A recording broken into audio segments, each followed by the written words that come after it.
ॐ सहनाववतु सहनौ भुनक्तु सह वीर्यं करवावहै तेजस्विनावतीतमस्तु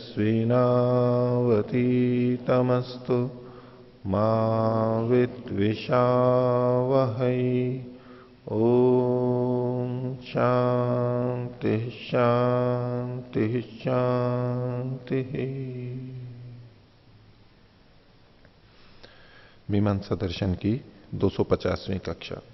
मीमांसा दर्शन के पंचम अध्याय का चतुर्थ पाठ चल रहा है और पिछली कक्षा में हमने चौथे अधिकरण तक देखा था। पिछली कक्षा में से किन्हीं को कुछ पूछ रहे हैं तो पूछ सकते हैं। हाँ आचार्य जी, पृष्ठ संख्या 1533 पर 1533।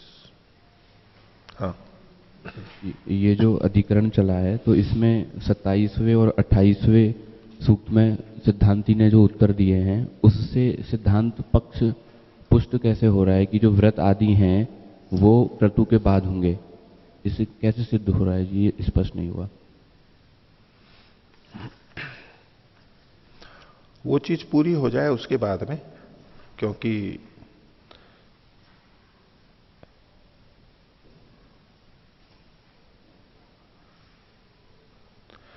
ये जो अग्नि का चयन है वो अपने आप में कोई कर्म नहीं है, वो क्रतु के लिए है, इसलिए उसके अंत में ही होंगे।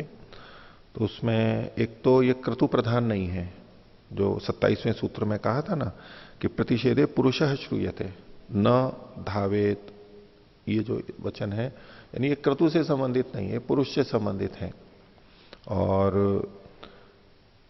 क्रतु के लिए प्रसक्त नहीं है। इसलिए ये जो प्रतिषेध है, ये प्रतिषेध क्रतु का उपकार करता है। ये उसके क्रतु के लिए नहीं है जिससे कि उसका समर्थन करे। ये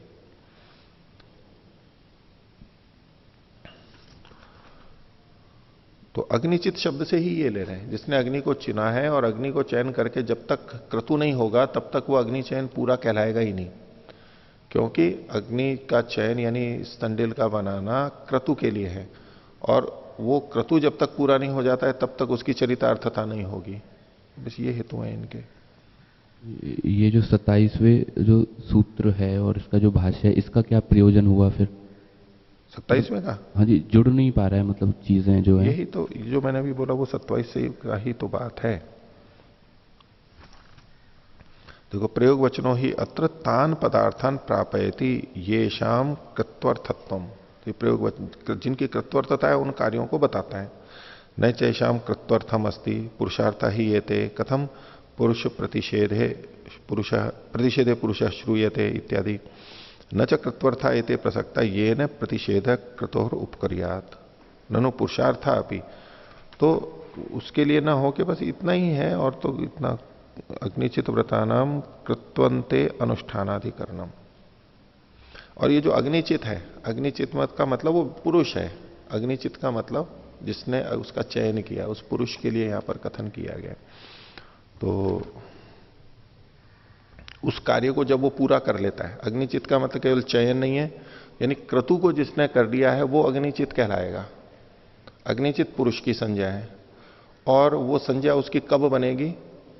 जब चिति और क्रतु दोनों कर लेगा तब तो वो संज्ञा का पात्र होगा, और जब वो संज्ञा का पात्र होगा तभी तो ये व्रत लगेंगे, क्योंकि अग्निचित वर्षति न धावेत। तो जब तक वो संज्ञा के लिए योग्य ही नहीं बना है, चरितार्थ ही नहीं हुई है वो संज्ञा, तब तक वो कैसे लगेगा? पृष्ठ संख्या 1535 पर। हाँ, भाष्य की अंतिम पंक्ति। हाँ, संबंध वाक्येषु प्रयोग वचनेन सह एक वाक्यता आवेदन काले दीक्षित स्यात्। तो यहाँ पर ये प्रयोग वचन क्या है? ये जो सबसे प्रारंभ वाला जो विषय वाक्य है, हाँ, यही लेंगे, यही लेना चाहिए। आज्ञा वैष्णवम एकादश कपालम निर्वपे दीक्षिष्यमाण। तो इसमें इन्होंने कहा तस्मात् भिन्नेषु अपि दीक्षा संबंध वाक्येषु। दीक्षा संबंध वाक्य भिन्न कौन से हैं? दंडेन दीक्षेति, मेखलाया दीक्षेति, ये इनमें प्रयोग वचने न सह एक वाक्यता, इस प्रयोग वचन के साथ इनकी एक वाक्यता है। इति आवेदन काले दीक्षित स्यात्, जब वो अध्वर्यु उसको बोलता है कि तुम दीक्षित हो, वो उसके साथ में उसके साथ में दीक्षित होता है। जब ये सारी चीजें हो जाती हैं तब वो दीक्षित होता है। ये सब चीजें हो जाती हैं तब वो दीक्षित होगा। हाँ, या फिर जो वो एक पहले जो आता था कि अंगई सह ये तो पूर्व पक्षी का है ना। रुको रुको, ये तो पूर्व पक्षी है। तस्मात् भिन्नेषु अपनी दीक्षा संबंध वाक्येषु प्रयोग वचनेन सह एक वाक्यता इति आवेदन काले, ये तो अलग अलग के लिए कह रहा है, ठीक है। ये तो पूर्व पक्षी की बात है कि चूंकि ये एक एक वचन, ये जो दंडे ने दीक्षा इति आदि है, एक एक सारे के सारे प्रयोग वचन से जुड़ रहे हैं, स्वतंत्र एक एक भी, तो उतने मात्र से भी वो दीक्षित समझा जाना चाहिए, ये पूर्व पक्षी कह रहा है। तीनों मिलकर के भी यूं, तीनों वाक्य मिलकर एक दंडे ने दीक्षा इति ये है, ये जो दीक्षा वाला वचन है, ये प्रयोग वचन के साथ में जब जुड़ेगा तो उससे भी ये दीक्षित कहलाएगा। ऐसा करना चाहिए इस रूप में। जी, इसमें कुछ विवरण में भी दिया हुआ है जी, वो भी उतना स्पष्ट नहीं हुआ। नीचे प्रयोग वचनों बाध्यता, ये कह रहे हैं एक याग प्रकरण में पठित भिन्न भिन्न द्रव्य या क्रम को इसके अनंतर यह, इसके अनंतर यह रूप से संग्रहित करने वाला प्रयोग वचन कहलाता है। इसके बाद ये, इसके बाद ये, प्रयोग को कहने वाला, प्रयोग के बारे में बताने वाला जो वचन है, ये प्रयोग वचन कहलाता है। प्रकृति में एक ही दीक्षा प्रकरण में दंड, मेखला, कृष्णाजिन आदि से दीक्षा का निर्देश होने से सबसे दीक्षा न माने तो उक्त प्रयोग वचन बाधित होगा। यही प्रयोग वचन माने दंडे ने दीक्षा थी, इसको शायद ये प्रयोग वचन के लेके कह रहे हैं।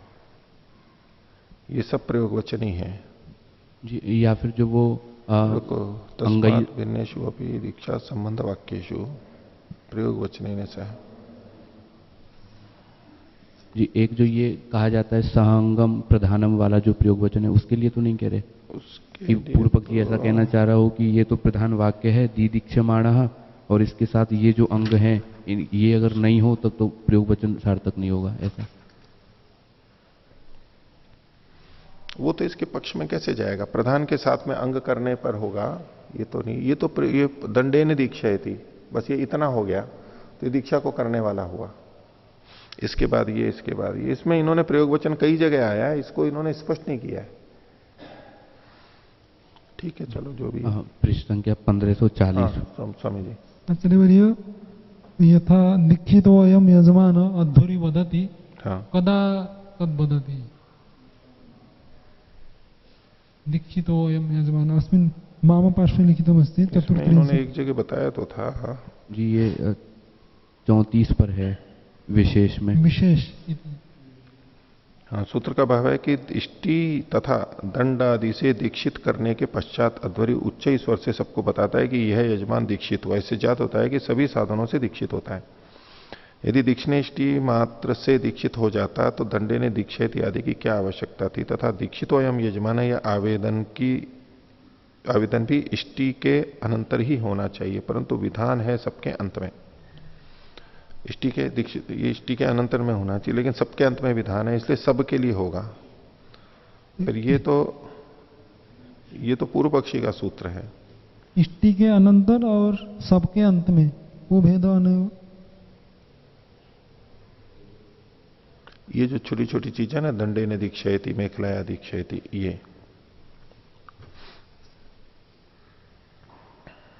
ये साम पश्चात इष्टि भवति ना। इससे तो ऐसा लग रहा है कि ये बाद में होनी चाहिए।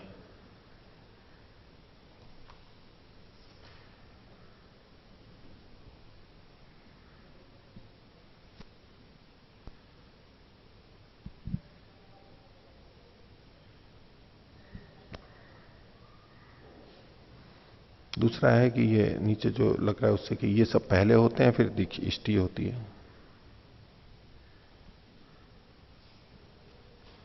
ओम। या तो सबके अंत में विधान है, मेरे को इसको कर्मकांड की स्पष्टता नहीं है कि सबके अंत में विद्वान है, मतलब प्रत्येक के अंत में वो बोलता है। दीक्षितोयम यजमाना, जितने भी है ना उन सबके साथ साथ बोलता है।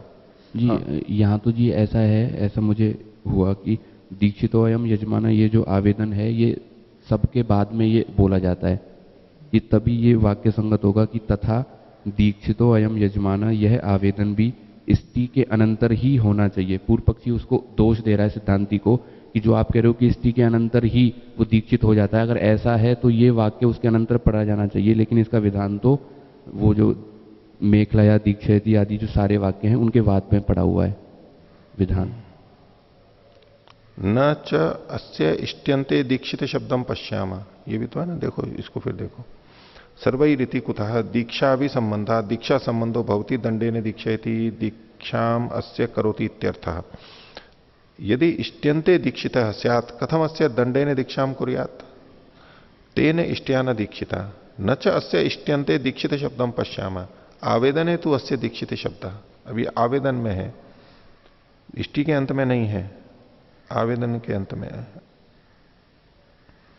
आवेदन जब किस समय करता है ये समय स्पष्ट नहीं है। तस्मात् न तावती दीक्षितः स्यात्, उतने मात्र से दीक्षित नहीं होगा। न च संभवती समुच्चय विकल्पो न्याय्य पक्षे,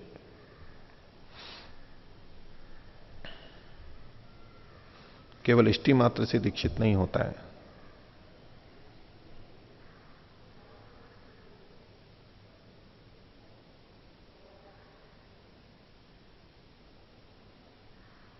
वाक्य ये जो अंतिम जो लिखा है ना, तस्मात् भिन्नेषु अपि दीक्षा संबंध वाक्येषु प्रयोग वचनेन सह एक वाक्यता इति आवेदन काले दीक्षितः स्यात्, जिस समय आवेदन किया उस समय में होना चाहिए, वो इष्टि के अंत में है नहीं तो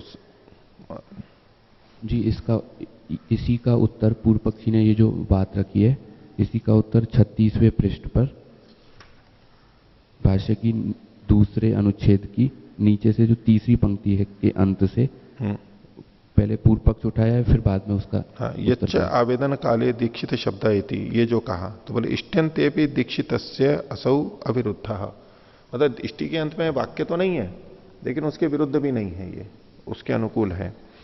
प्रयोग वचनश्च अविरुद्ध यत एकम दीक्षा कारणम अन्य दीक्षितम संपादयति इति गम्यते।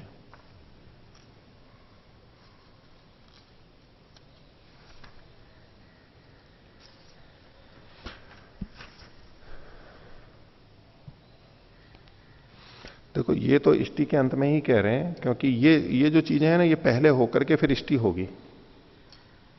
पहले ये सारे दंडेन दीक्षयति मेखला दीक्षयति आदि है ना, उसके बाद और फिर इष्टि होकर के फिर उसके अंत में उसको दीक्षित मान रहा है मुख्य, क्योंकि ये सारी चीजें तो उसके लिए ही हैं। हाँ बोलो। शांति धाम में पहले ये क्रिया कराने के बाद में इष्टि हुई थी, वहां पर ये इष्टि हुई थी, इष्टि अंत में हुई थी, और इष्टि के अंत में दीक्षित वाला कथन हुआ नहीं होगा। और ये कथन इन ये जो दंडेन दीक्षयति आदि हैं इसके बाद में कहीं पर यह आवेदन होगा, इष्टि से पहले कहीं, इष्टि के अंत में नहीं है। तो वो भले ही पहले बोला गया है लेकिन बाद में भी संगत होगा वहां पर, इसका विरोध नहीं है, ऐसा इन्होंने कहा। हाँ तो ठीक है, फिर ऐसा ही मानना चाहिए, ऐसा ही कि इष्टि के अंत में आवेदन नहीं है लेकिन दंडेन दीक्षयति आदि के बाद में वहां पर आवेदन वचन है, तो सबको मिला करके करना चाहिए। ये तो पूर्व पक्षी हुआ, इन्होंने कहा नहीं इष्टि के अंत में होना चाहिए, बिना इष्टि के नहीं होगा। नहीं इनका तो नहीं, पूर्व पक्षी का तो कहना सर्वई रीति का मतलब है एक एक से भी हो जाएगा, सबसे सबसे का मतलब एक एक से, और सिद्धांति कहना है कि सब हो चुकने के बाद में इष्टि होगी, और ये इष्टि के बाद में फिर ये दीक्षित कहलाएगा, पूरी सारी चीजें हो जाएंगी। तो हाँ। मेरे को ऐसा समझ में आ रहा है कि पूर्व पक्षी कह रहा है कि इष्टि होगी और इष्टि के बाद ये तीनों जो कर्म हैं ये होंगे, फिर उसके बाद वो दीक्षित कहलाएगा। ऐसा तो नहीं लगता। और सिद्धांति कह रहा है उसकी आवश्यकता नहीं है, केवल दीक्षा होने के बाद में ही उसको दीक्षित कह दिया जाएगा। तो फिर उसने कहा कि भाई जो आवेदन काल में जो प्रयोग वचन है वो तो पढ़ा गया है अंत में, पूर्व पक्षी ने कहा कि, और पूर्व पक्षी ने ये भी कहा कि अंत में कहाँ लिखा है ये आवेदन जो है वो अंत में पढ़ा गया है। विशेष के जो नीचे लिखा हुआ है दीक्षितो अयम यजमाना, यह आवेदन भी इष्टि के अनंतर ही होना चाहिए, ये दोष दिखा रहा है पूर्व पक्षी, परंतु विधान है सबके अंत में। ऐसा मानने पर ही ये जो 35वें पृष्ठ पर जो दूसरा वाक्य है न च संभवती समुच्चय विकल्पो न्याय्य। आप शांतिधाम का क्या बता रहे हैं? पहले इष्टि हुई थी, फिर नहीं, पहले ये सारे दे दिए थे, फिर इष्टि हुई थी। स्पष्ट है। चलो ये इसमें कर्मकांड के छोड़ो, और कोई बात? जी, पृष्ठ संख्या 1540 पर। हाँ, भाष्य की जो पहली पंक्ति के अंत से कर्म अवबोधनार्थायाम, ये वाली जो पंक्ति है ये स्पष्ट नहीं हुई थी। कर्म को जनाने के लिए जो विभिन्न क्रियाएं हैं उसको पढ़ाते समय जनाने के लिए विद्यायाम क्रम नियमात अधिष्टम, तो विद्या में क्रम के नियम से, इसमें पाठ भेद भी है कि भी इसमें यहां पर क्या करना चाहिए।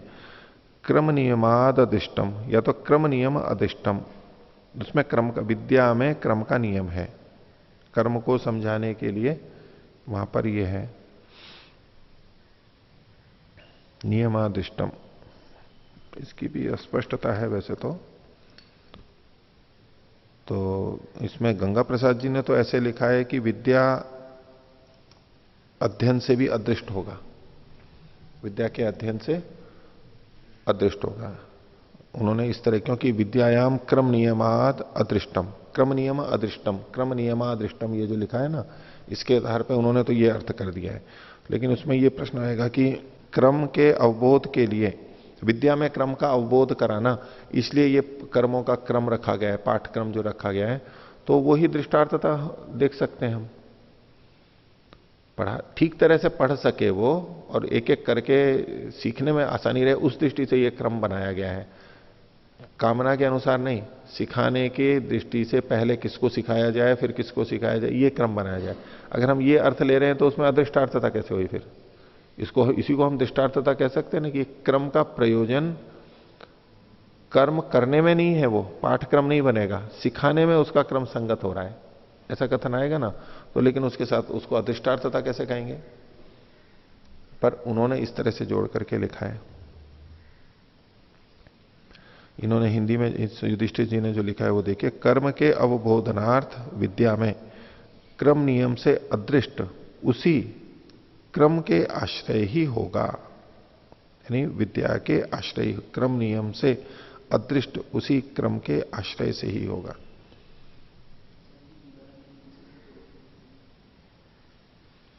क्रम नियमादृष्टम, हाँ।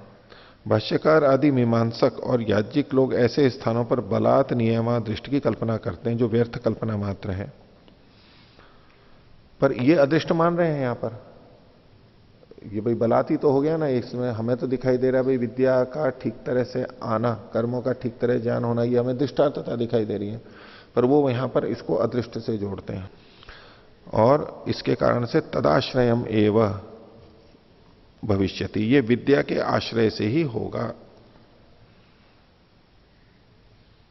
ये जो क्रम है ये विद्या के आश्रय से होगा। विद्यायाम क्रम नियमात, मैंने तो देखो इसमें यूं किया था, क्रम नियमाद दृष्टम, क्रम नियमाद दृष्टम है ना यहां पर, क्योंकि इसमें अदृष्ट तो लग नहीं रहा था, लेकिन इसको प्रश्नवाचक लगा रखा था क्योंकि इसमें कहीं ऐसा मिलता नहीं है। क्रम नियमात है, रिष्टम भविष्य, दृष्टम न भविष्य, नहीं, एक द जोड़ करके, अध्याय एक द का जोड़ करके कर रखा है। क्रम नियमात दृष्टम, तो ये जो कर्मावबोधन के लिए विद्या में ये क्रम का नियम, क्रम के नियम से यहां पर देखा जाता है। क्रम नियम, या तो क्रम का नियम देखा गया है। कर्म के अवबोधन के लिए विद्या में क्रम का नियम देखा गया है। और तदाश्रय में भविष्यति, और उसी के आश्रित ये पाठ का क्रम हो जाएगा। ये पाठ का क्रम किसके लिए है? विद्या के लिए है, सिखाने के लिए है, न कि कर्मों को करने के क्रम को यहां से पाठक्रम से लेने के लिए है।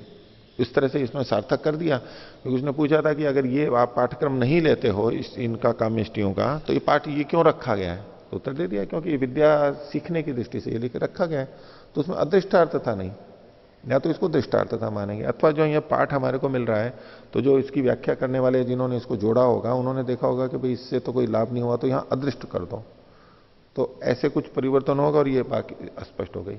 मेरे को तो यही समझ में आ रहा है कि विद्या ठीक तरह आ सके उसके लिए ये पाठ का क्रम रखा गया है, और इससे चरितार्थ हो गया पाठक्रम।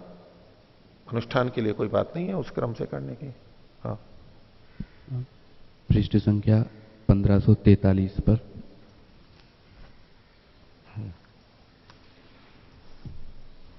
बोलिए। ये जो भाष्य है तो इसमें लिंग किस तरह से देख रहे हैं? लिंग ये देख रहे हैं ना कि इसमें 90 स्तोत्रियां हैं, ये अग्निष्टोम में ही होती हैं, औरों में नहीं होती हैं, तो इसलिए उसी का ग्रहण होगा यहां पर संख्या के आधार पर। यही तो लिंग है यहां पर है। हाँ, तस्मादपि अग्निष्टोम पहले। हाँ, अग्निष्टोम से ही भवंती 90 स्तोत्रिया, औरों के होते ही नहीं है, औरों के होते ही नहीं है, और ये वचन वहां उस प्रसंग में मिल रहा है, तो इससे पता लग गया कि भाई ये तो अग्निष्टोम ही लिया जाएगा और नहीं लिया जाएंगे। हाँ, यही लिंग है, बस साक्षात कथन तो है नहीं, उसका एक धर्म यहां पर दिखाई दे गया, एक धर्म यहां पर दिखाई दे गया इस वाक्य में, इससे पता लगे कि ये उसको कह रहे हैं, यही लिंग है, संकेत है।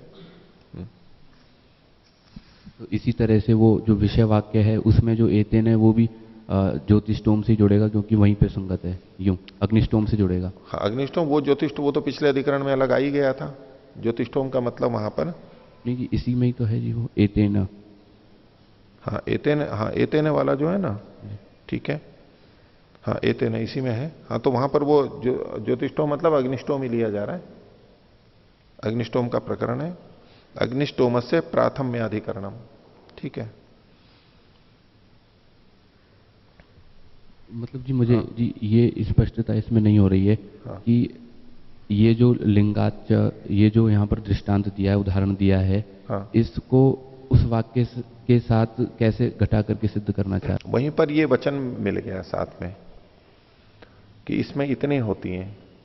ये जो कहा गया एश वाव प्रथमो यज्ञो यज्ञानम यज्ञ ज्योतिष्टोम या एतेन इष्ट्वा, तो यहां किसी एक के लिए याग के लिए कहा जा रहा है, और उसी के वर्णन में अब हमें संदेह है कि ये याग कौन सा है, और उसी के वर्णन में आगे इसका आ गया कि भाई 190 स्तोत्र होते हैं इसमें, ठीक है।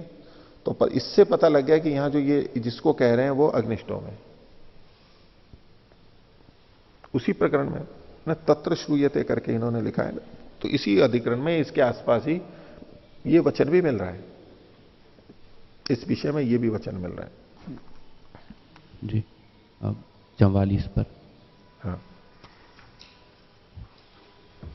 ये जो 39वां सूत्र है उसका जो भाष्य है उसमें पूर्व पक्षी ने सन्निधानात कहा है, तो यहाँ पर जो कि जो संस्थाएं हैं उनका अनुष्ठान सादेश तो संभव नहीं है, तो फिर पाठ सादेश ही पाठ सादेश वो साथ साथ पढ़ी हुई हैं। अग्निष्टो मुक्त षोडशी अतिरात्र, ये जो सब साथ साथ पढ़े हुए हैं, इनका वर्णन जहां मिलता है तो साथ साथ पढ़े हुए हैं, उस दृष्टि से ही बस। पृष्ठ संख्या 33 1523 33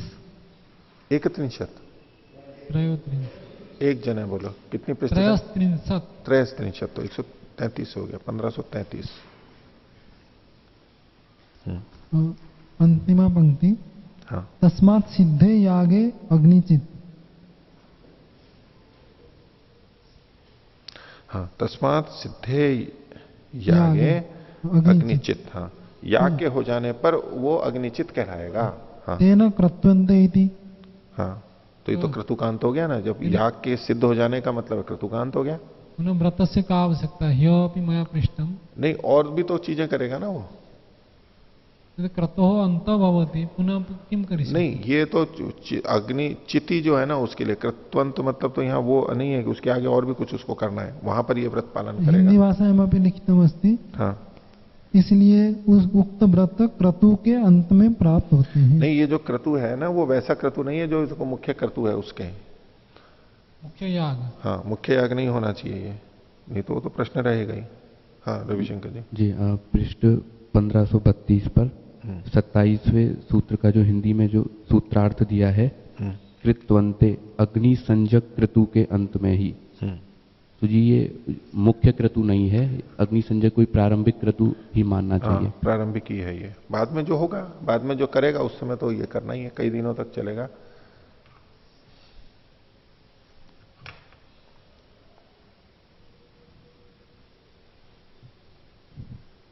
पंचत्रिंशत् पृष्ठ संख्या। हाँ 35। प्रथमा पंक्ति उपरि हाँ अन्ते लिखितमस्ति आवेदने तु तस्य दीक्षित शब्द। हाँ दीक्षित शब्द तो आवेदनमिति उच्चारण अध्वरि यद उच्चारण करोति तदेव बस वही आवेदन हुआ, दीक्षित अयम यजमान। तो इसमें जो दीक्षित शब्द आ गया, तो दीक्षित का मतलब तो भाई हम भूतकाल में तब प्रत्यय करते हैं, दीक्षित मतलब तो वो हो चुका है, उसकी पूर्णता को बता रहा है ये। आवेदन इसी तथ्य ज्ञापनम ज्ञापन। हाँ 37 पृष्ठ संख्या 36। द्वितीय पंक्ति। हाँ अन्ते दीक्षा कारणे पदार्थे निवृत्ते किमिति न दीक्षित स्यात्। हाँ सिद्धांति बोल रहा है ना ये जी।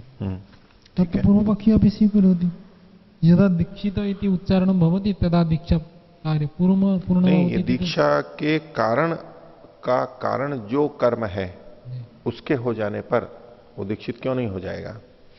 पूर्व पक्षी अभी तो तत् स्वीकरोति है तथा तो पूर्व पक्षिण पक्ष स्वीकरोति। नहीं, सिद्धांति का पक्ष है ना। पूर्व पक्षी देव मदन दंडेन दीक्षयति मेखलया दीक्षयति कृष्णाजिनेन दीक्षयति। इष्टि के अंत में ये कहा ना, क्योंकि वो बाकी सब तो इष्टि के लिए हैं।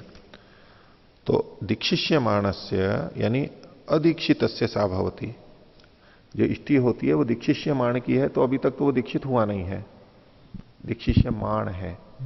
तो यदि तस्या उत्तर काले दीक्षिता एवं सा दीक्षिष्यमाण, दीक्षिष्यमाण क्यों कहेंगे, उसके बाद में दीक्षित होगा। तो ये पता लग रहा है कि जो जिसको दीक्षिष्यमाण कहा जा रहा है उससे पहले वो दीक्षित था नहीं और उसके बाद में वो दीक्षित हो रहा है। तो जिस कर्म के बाद में वो दीक्षित हो रहा है तो क्यों नहीं कहा जाएगा? तो तस्मात् वाक्याद अवगम्यते भवति तदा दीक्षित, साक्षात नहीं लिखा है लेकिन इससे वो दीक्षित होता है, ये पता लग गया। और दीक्षा का जो कारण है ये इष्टि, उसके हो जाने पर वो दीक्षित क्यों नहीं होगा? आक्षेप जो था ना कि यहाँ दीक्षित शब्द तो पढ़ा नहीं गई है, कहा गया दंड दीक्षा इत्यादि, वो तो शब्द है नहीं, तो उसके लिए कह रहे हैं कि क्यों नहीं दीक्षित होगा उससे। वाक्यम ही निरपेक्षम दीक्षित इति ज्ञापयति, ये दीक्षित है, ये वाक्य ही उसको निरपेक्ष रूप से दीक्षित कह रहा है, साक्षात नहीं है। मम प्रश्न पूर्व पक्षी तो तथा पूर्वमपि स्वीकरोति कि दीक्षित अभूत्, तो तत्र तो संशय एव नास्ति। यदि प्रातः काले कश्चित् दीक्षित अभूत् तो मध्याह्ने सायंकाले तो स दीक्षित एव भविष्यति। तो अनेन किं कथयितुम् इच्छति सिद्धान्ते? ये तो यूं कहना चाहता है ना कि इसी से दीक्षित हो रहा है, ये उसके बिना नहीं होता। वो वहां दीक्षित शब्द लिखा है लेकिन वो अपने आप में कोई कर्म नहीं है, वो तो इसी के लिए है, इष्टि के लिए है, तदर्थ है वो। तो उनसे अपने आप में दीक्षित नहीं होता, वो उसके सहायक हैं, बस इतना ही है। वाक्य भाई अगर ऐसा हो तो इन सबको करने की तो जरूरत नहीं है ना, फिर एक ही से दंड दे दिया, उससे दीक्षित हो गया तो हो गया बस। दीक्षित शब्द है चरितार्थ, तो और चीजें करने की आवश्यकता नहीं है, किसी को भी एक को कर लो। वो चीजें इसके लिए नहीं है।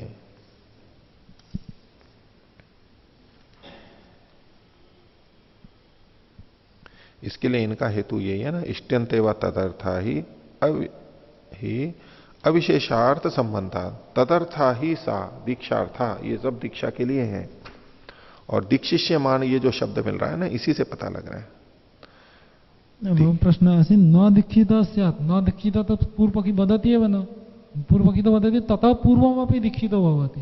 नहीं, पहले होता है, लेकिन पूर्व पक्षी ये कह रहा है ना कि इष्टि के बाद में दीक्षित होता है, ऐसा नहीं है। ततः पूर्व भवति, इष्टि के बाद में दीक्षित नहीं होता है। सिद्धांत कह रहे हैं इष्टि के बाद में दीक्षित होता है, तो ऐसा उसने सिद्ध कर दिया, दीक्षिष्यमाण से कह दिया कि इष्टि के बाद में दीक्षित होता है। पूर्व पक्षी भले ही पहले मानता हो कि दीक्षित हो गया, आप ये हेतु दे रहे हो कि जब वो पहले ही उनसे हो गया दीक्षित, तो फिर इष्टि से तो के बाद में भी तो दीक्षित ही कहलाएगा वो। तो ऐसा पूर्व पक्षी नहीं कह रहा है ना।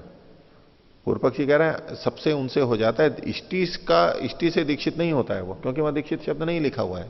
पूर्व पक्षी तो मना कर रहा है ना एवं नास्ति कुत्रापि। भाई तभी तो कहेगा ना, मेरे उसके आगे तो दीक्षित शब्द ही नहीं है वहां पर। पूर्व पक्षी ये कह रहा है ना। पूर्व पक्षी वदति कि तत्र दीक्षित शब्द नास्ति एतस्मात् कारणात् इष्टि अनंतरम दीक्षित भवति इति न, परंतु ततः पूर्वमेव स दीक्षित भवति। पूर्व होता है, पूर्व से सबसे एक एक से हो जाता है। पूर्व से हो जाता है जी, ऐसा जी कहीं पे भी नहीं लिखा हुआ जी। लिखा हुआ नहीं है, पर ये आए हैं ना शब्द। देखो इन्होंने ही जो विशेष को बताया था पहले रविशंकर जी ने 34 में, परंतु विधान है सबके अंत में, सबके अंत में। तो यहां अगर यूं मानेंगे कि आवेदन की दृष्टि से कथन था ये 34 पे कह रहे थे ना, सबके अंत में इति अस्य अर्थ दंडेन दीक्ष्यति मेखलाया दीक्ष्यति कृष्णाजिनेन दीक्ष्यति इति अतः पश्चात दीक्षितो अयम यजमान एतेषां सर्वेषां पश्चात। सबके अंत में।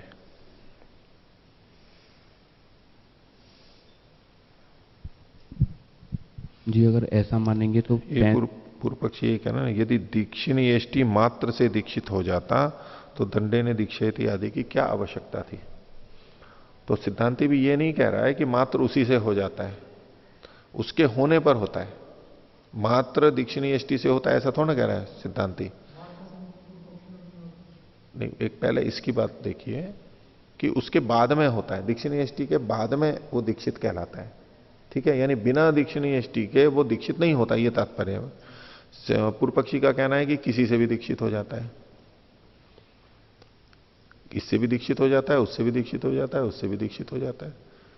इष्टि से वो स्वीकार नहीं कर रहा है कि इष्टि से दीक्षित होता है। हाँ आचार्य जी, मुझे इसमें ऐसे समझ में आ रहा है कि पहले तो दीक्षणीय इष्टि होती है और सिद्धांति कह रहा है कि दीक्षणीय इष्टि होते ही अब वो दीक्षित कहलाता है, और दीक्षणीय इष्टि की बाद में फिर ये मेखला धारण आदि सारी क्रियाएं होंगी। तो पूर्व पक्षी का मत है कि दीक्षणीय इष्टि के बाद में जब ये सारे मेखला धारण आदि पूरे हो चुकेंगे इसके बाद में उसको दीक्षित कहा जाएगा, और सिद्धांति का पक्ष है कि जैसे ही दीक्षणीय इष्टि हो गई तभी उसको दीक्षित कहा जाएगा। तो इसीलिए पृष्ठ संख्या 1536 में दूसरा अनुच्छेद, तो यहाँ पर पूर्व सिद्धांति कह रहा है यत्तु दीक्षा संबंधो दंडेन दीक्षयति इति कथम सदीक्षितत्वे स्यात्।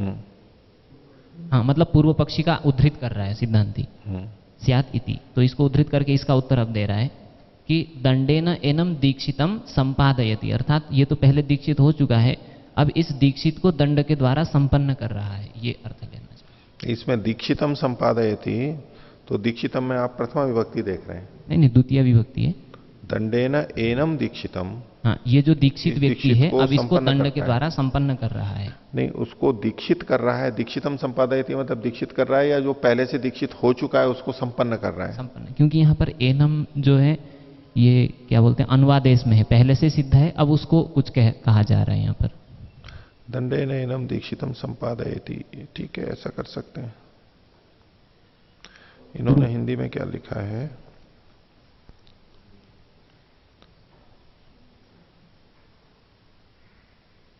आक्षेप,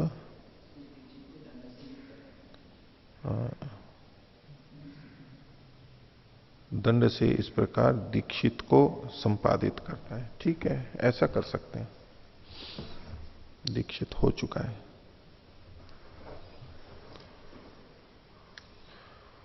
यत्तु अनंतरम दीक्षित शब्दो नास्ति न शब्दस्य अप्रयोगे अर्थभावे हेतु सत्यपि अर्थे तदवसार अभावात् न प्रयुज्यते शब्द अन्येन च दीक्षिता इति अवगम्यते।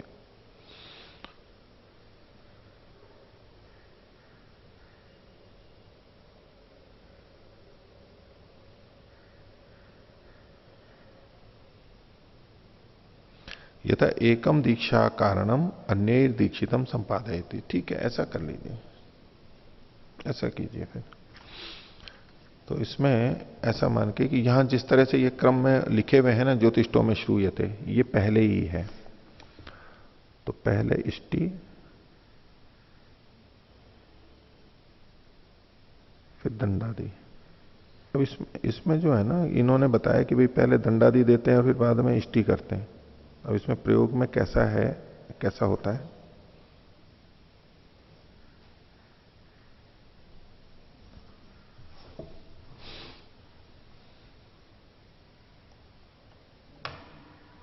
पर संदेह का जो कारण था, ये जो पृष्ठ संख्या 1534 का जो विशेष लिखा हुआ है, उसके नीचे से दूसरी पंक्ति में लिखा हुआ है तथा दीक्षितोयम यजमानः, यह आवेदन भी इष्टि के अनंतर ही होना चाहिए, परंतु विधान सबके अंत में है। मतलब पूर्व पक्ष को यहाँ पर संदेह इसलिए हो रहा था क्योंकि दीक्षितोयम यजमानः ये दंड धारण आदि के अनंतर शास्त्र में लिखा हुआ है, तो वो उसके अनंतर ही दीक्षित मान रहा था।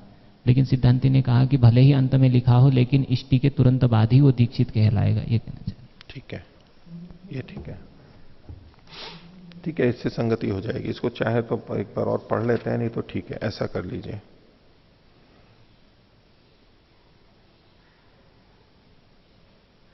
इतश्च पश्चामा इष्टि दीक्षणार्था इष्टन्ते च प्रवृत्ति कस्मात् समाख्यानम च तद्विदिति यत् वन्याय उपदिष्ट कथम।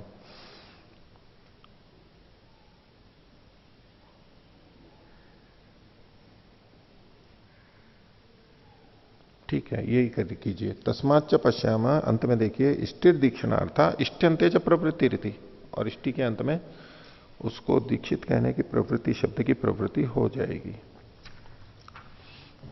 और इसमें आचार्य जी जो स्वामी जी ने अभी पूछा था ना कि किमिति, ये 1536 में दूसरी पंक्ति में कि दीक्षा कारणे पदार्थे निर्वृत्ते किमिति न दीक्षित स्यात्, तो ये आक्षेप तब मतलब पूर्व पक्षी को उसमें सही ढंग से लगेगा। हाँ, दीक्षा का कारण पदार्थ निर्वृत्त होने पर दीक्षित क्यों नहीं हो जाएगा? वाक्यम ही निरपेक्षम दीक्षित है इति ज्ञापयति। ये तो खैर वैसे भी लग रहा था, पर ठीक है, इसमें भी पूरा लगेगा कि दीक्षा का कारण मतलब इष्टि के हो जाने पर वो क्यों नहीं दीक्षित कहलाएगा। ठीक है, ऐसा कर लीजिए।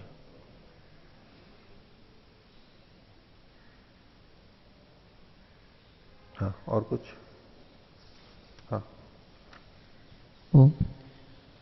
आचार्य जी इसमें याग से संबंधित दीक्षा और व्रत दो चीजें आई है। एक तो दीक्षा, हाँ, और एक व्रत, जैसे पहले यजमान के व्रत अथवा हाँ, ऋत्विजों के व्रत आदि जो है। हाँ, हाँ, तो मुझे ऐसे समझ में आ रहा है कि हम व्रत और दीक्षा में अगर भेद करें तो व्रत में वो होगा कि हमने बहुत सारे काम करते हैं, उसमें से अब व्रत लेना है तो मतलब कुछ चीजों को छोड़ करके किसी चीज में स्थिर हो गए। मतलब अब हमारे पास में ही वो चीजें थी लेकिन हमने कुछ चीजों को हटा दिया, मतलब संयम किया, उसको तो व्रत कहेंगे। और दीक्षा का मतलब कोई नई चीज को हम ले रहे हैं जो अभी हम जिसका पालन नहीं कर रहे थे, ऐसे नई चीज को धारण कर रहे हैं। क्योंकि इसमें जैसे व्रत के उदाहरण पहले आए थे, पयो व्रतयति और नखानी कृंतति, केशान वपते, स्नाति, तो यहाँ पर चीजों को, अन्य चीजों को छोड़ रहा है, छोड़ने का कथन हो रहा है। और दीक्षा में जैसे दंडम धारयति और आदि मेखलाम धारयति, मेखलया दीक्षयति, कृष्णा जी ने न दीक्षयति, तो इन चीजों को ग्रहण कर रहा है। ठीक है, ऐसा भी लेना चाहते हैं तो ओम ले सकते हैं। बाकी तो इसमें जैसे ये निषेध कर रहे हैं, व्रत के अंदर आप निषेध करवा रहे हैं और इसमें नई चीज प्राप्त करा रहे हैं। अभी तो सारा देखने पे कुछ, अगर ठीक है जो दिख रहा है उससे तो ऐसा पर ही ले सकते हैं। हाँ जी, मेरी समझ से जी यहाँ दीक्षा से ऐसा तात्पर्य नहीं लेना चाहिए कि कोई चीज को धारण करना, क्योंकि यहीं पर मीमांसक जी ने बल्कि उसका खंडन किया है पृष्ठ संख्या 35 पर, रेखा के नीचे 30वें सूत्र का जो भाष्य मतलब हिंदी में है विशेष में, तो उन्होंने कहा है कि किसी भी चीज को दंड आदि को लेने पर संस्कारित कर रहे हैं दीक्षा से, ऐसा नहीं है, बल्कि पहले ही उसके संस्कार हो चुके होते हैं, अब तो बस उसको बताया जा रहा है कि अब ये दीक्षित हो चुका है, मतलब उसको कुछ दे करके। दंड मेखला या कृष्णा जिनके साथ कोई विशेष क्रिया श्रुत नहीं है जिससे दीक्षित में किसी संस्कार विशेष का परिज्ञान हो। ठीक है, दीक्षयति क्रिया संपादन अर्थ वाली है, यजमान को दंड आदि से संपन्न युक्त करता है। ठीक है, और बोलिए जी। और जैसे एक मंत्र भी आता है व्रतेन दीक्षाम आपनोति, तो वहाँ व्रत और दीक्षा, व्रत से दीक्षा को जा रहा है, उस तरीके का उसमें भी भाव हो सकता है। उसको रहने दो। हाँ, और एक है जी, अभी यहाँ पर जो क्रम के विषय में चर्चा चल रही है, लेकिन यहाँ शुरू में कोई क्रम की वैसे परिभाषा नहीं दी कि क्रम किसको कहेंगे, लेकिन जैसे योग दर्शन में आता है कि क्षण प्रतियोगी परिणाम अपरांत निर्ग्राह्य क्रमः, तो वहाँ पर जो क्रम है वो तो एक काल की दृष्टि से क्रम है। तो मतलब यहाँ पर देश की दृष्टि से क्रम कहा जाएगा या काल की दृष्टि से कहा जाएगा? काल का तो जुड़ा हुआ है ही, कर्मों का क्रम है ना यहाँ पर, उसका देश की दृष्टि से तो ऐसा कोई विशेष संबंध नहीं है। कर्मों की दृष्टि कर्म से ही होना चाहिए। क्रिया है तो क्रिया का कर्म का क्रम है, ये तो आगे पीछे होना। पर्वा परे जो है ये भी काल से संबंधित ही है, काल से संबंधित ही है ये तो। और पृष्ठ संख्या 1566 में 66 जी, जो इसमें अंतिम में है अंतरा चिंतांतरम बक्ष्यते, तो सुबह के पाठ में यहाँ पर अनंतरा ऐसे आपने कहा। ठीक है, अंतरा चिंतांतरम बक्ष्यते, यानी बीच में दूसरी चिंता विचार किया जाता है। ये अधिकरण पूरा नहीं हुआ, उसके पहले ही एक अधिकरण और अगला वाला यहाँ पर किया जाता है। ठीक है, अंतरा। हाँ जी, 63 पृष्ठ संख्या 1536। हाँ, अधस्तात् चतुर्थी पंक्ति सती अपि अर्थे तद अवसर अभावात् न प्रयोजिते शब्दः सिद्धांत रूपेण अत्र उच्यते। हाँ, सिद्धांत अवसर से अभाव कथम अभवत्? अब कुछ खोला नहीं है इन्होंने, पर ठीक है, नहीं बोला गया, कोई अवसर नहीं। अभी वो खोला तो है नहीं कि भाई ये अवसर नहीं था, मतलब नहीं विस्तार कर रहे होंगे, समय कम होगा या जो भी होगा। तो अग्रे यद वाक्यमस्ति अन्येन च दीक्षित इति एवं अवगम्यते वाक्येन आज्ञा वैष्णवम एकादश कपालम निर्वपेद दीक्षिष्यमाणः। इससे वाक्य से पता लग रहा है ना, ऊपर भी इन्होंने कहा था, ऊपर जो दूसरी पंक्ति है ना, इसमें तस्मात् वाक्यात् अवगम्यते भवति तदा दीक्षित है, वाक्य से पता लग रहा है, शब्द से नहीं है। शब्द तो दीक्षित नहीं है, लेकिन दीक्षिष्यमाण है, इससे पता लगा था कि वो दीक्षित हो चुका है, इससे दीक्षित होता है, इस कर्म से। अदीक्षित था, कर रहा है, फिर दीक्षित हो गया है। दीक्षिष्यमाण तो भविष्यत्कालिक, भविष्यत्काल तो है, पर इससे ये साथ में पता लग रहा है ना हमारे को कि इस कर्म से पहले वो अदीक्षित था। दीक्षिष्यमाण है मतलब इस कर्म को करने के बाद दीक्षित हो जाएगा, तो उससे पहले दीक्षित नहीं था, ये भी पता लग रहा है। और उस कर्म के पूरा होने पर वो दीक्षित हो जाएगा, तभी तो दीक्षिष्यमाण शब्द सार्थक बनेगा। यथा अस्माकम अधुना क्रम परिवर्तितः पूर्वम इष्टि तत्पश्चात दंडेन दीक्षेति आदि भविष्यति। हाँ। तो अस्य क्रम कुत्र भविष्यति? आज्ञा वैष्णवम एकादश कपालम निर्वपेद। ये तो पहले हो गया ना, ये इष्टि तो हो गई, और क्या, ये इष्टि तो है, इस इष्टि से ही हो जाएगा वो दीक्षित। दीक्षिष्यमाण शब्द ये इष्टि ही है ये। अग्रे सह दीक्षितो भविष्यति, दीक्षिष्यमाण इति अस्य अर्थ अग्रे दीक्षितो भविष्यति। हाँ, तो इष्टि पश्चात अपि भवितुमर्हति अथवा दंडेन दीक्षति तत्पश्चात अपि भवितुमर्हति। यथा क्रम, इसी के लिए कहा है ना, यथा क्रम परिवर्तित तदनुसारेण अहं पृच्छामि। नहीं, क्रम तो दंडेन दीक्षयति, वो तो चीजें बाद में आ रही हैं। पश्चात हाँ, तो यदि अग्रे दीक्षितो भविष्यति तो दंडेन दीक्षति तत्पश्चात अपि भवितुमर्हति। नहीं, पश्चात मतलब ये नहीं है। आज्ञा वैष्णवम एकादश कपालम निर्वपेद दीक्षिष्यमाणः भविष्य में है, तो वो बहुत आगे चला जाएगा, वहां के लिए तो दीक्षित कहा ही गया है उसको। न इष्टि अनंतरमेव भवति दंडेन दीक्षयति, परन्तु अनेन वाक्येन तद् न सिद्ध्यति। इससे संबंधित ही वाक्य चूंकि है ना, वो आगे अलग वाक्य है, इसलिए अब इसमें यह थोड़ा पता लग रहा है कि स्पष्ट रूप से कि आगे की जो चीजें हैं उनके होने के बाद में दीक्षित होगा, ये भी नहीं पता लग रहा है। तो जिस वाक्य में पढ़ा गया है ये अनेकांतिक सब विचार, नहीं, जो दीक्षिष्यमाण है वो इसको करे, अनेकांतिक कह सकते हो, लेकिन ये इस वचन से जुड़ा हुआ है, इसलिए यहीं पर ही जुड़ेगा ये।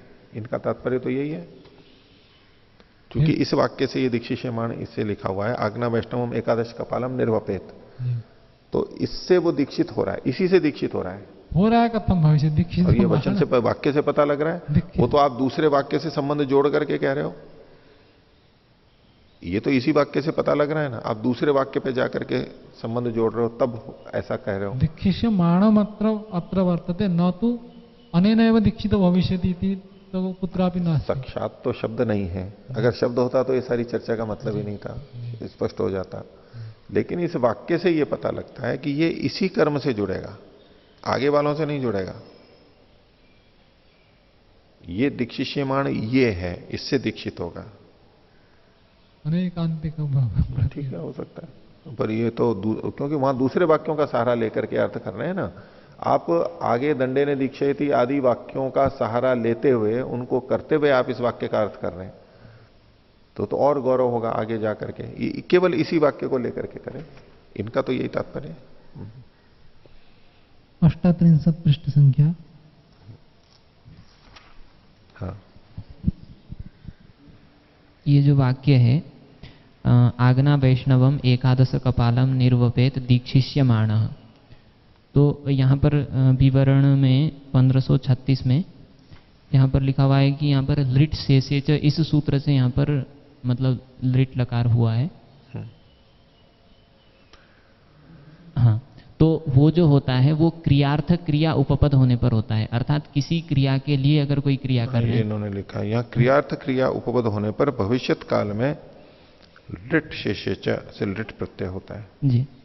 तो अब यहाँ पर जैसे दीक्षिष्यमाण निर्वपेत का मतलब होगा कि दीक्षित होने के लिए, भविष्य में दीक्षित होने के लिए वो निर्वाप कर रहा है, तो इससे ये पता लग रहा है कि इसके द्वारा वो दीक्षित हो जाएगा, इसके द्वारा दीक्षित होगा। ये उत्तर है स्वामी जी, क्रियार्थ क्रिया उपपद रहते। ठीक है, आप वहां तक ले जाओगे।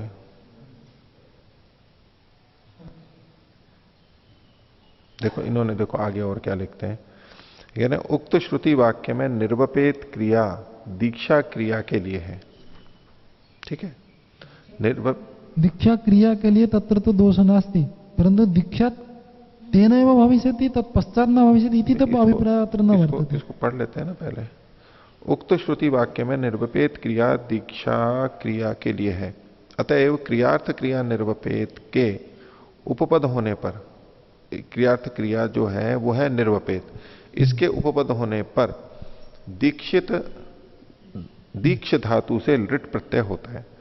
तो ये जो क्रिया के लिए क्रिया है, तो दीक्षा के लिए निर्वाप है। ठीक है, तो निर्वाप किसके लिए है?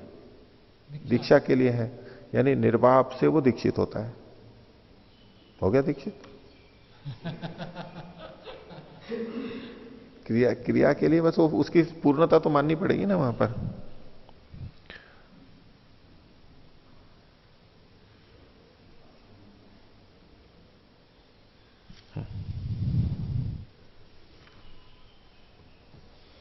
ठीक है, और 38 पृष्ठ संख्या।